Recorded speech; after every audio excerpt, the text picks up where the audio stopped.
Hello everyone. In this first video, I'm going to give an introduction to the t-test. Specifically, we're going to be talking this week about something called a one-sample t-test. It's not going to be very different from the z-test that we did last week. So let's go ahead and take a look and see what's involved with the one-sample t-test. So in this section, we're going to be talking about the mean. We're really reviewing what we know about sample means and population means. We're going to talk about standard error a little bit more. We'll review z-scores and we'll finish up talking about hypothesis testing. So here we go. We've been talking about our sample mean and our population mean. And the assumption is that the sample mean that we draw will look somewhat like whatever population it came from. It's expected to more or less approximate its population mean. And this permits us to use the sample mean to test a hypothesis about that population. In this process, we need to figure out something called standard error, and that provides a measure of how well any sample mean approximates the population mean. So how close is every sample mean on average to the population mean? How much do they vary, these sample means that we draw from the population? And standard error will determine how much difference is reasonable to expect between our sample mean and the population. How much variation is there when we're drawing these samples? So we've been using the Z-score test statistic up till this point, and we've been using this to determine whether our sample is similar or not similar to the population. And the z-score, if you remember, forms a ratio. The numerator is what we get from our data that we have in front of us. So the data that we have is our sample mean. We also know something about the population. We have that data as well.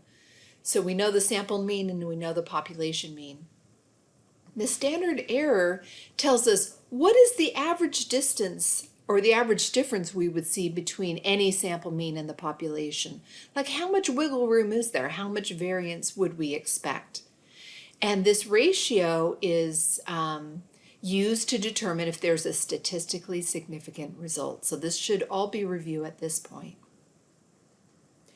And the goal of hypothesis testing, once again, is to determine whether the obtained data that we have, our mean versus the population mean, is significantly different than you would just get by chance. Like, for example, when we're drawing means from a population, they're not all going to look like the population exactly. There's going to be some error. There's sort of what we call expected error.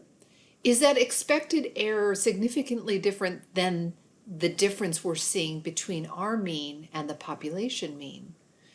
So the z-scores, if you will recall, form a normal distribution. So we can use this unit normal table to figure out a critical region for low or high probability results. So all is well. We know how to do a z-test. But z-scores are only useful when the population standard deviation is known. But guess what? In the real world, that rarely happens.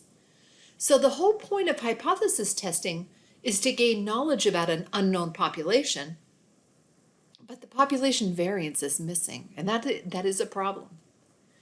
Because population variance is unknown, we have to use sample variance instead. So we have the sample in front of us, we can figure out what the variance is of that sample, and we can apply that to the population. But when we do this, we can no longer use the Z statistic. Now we're going to use something called the T statistic. It's very similar to the Z statistic, but there are some key differences. But the T statistic is used in inferential hypothesis testing. It's an inferential statistic, and it is used in hypothesis testing. And it uses the sample variance as opposed to the population variance. Because we don't know the population variance, we're going to use the sample variance in this process. So in our next video, I'm going to introduce you to the T statistic.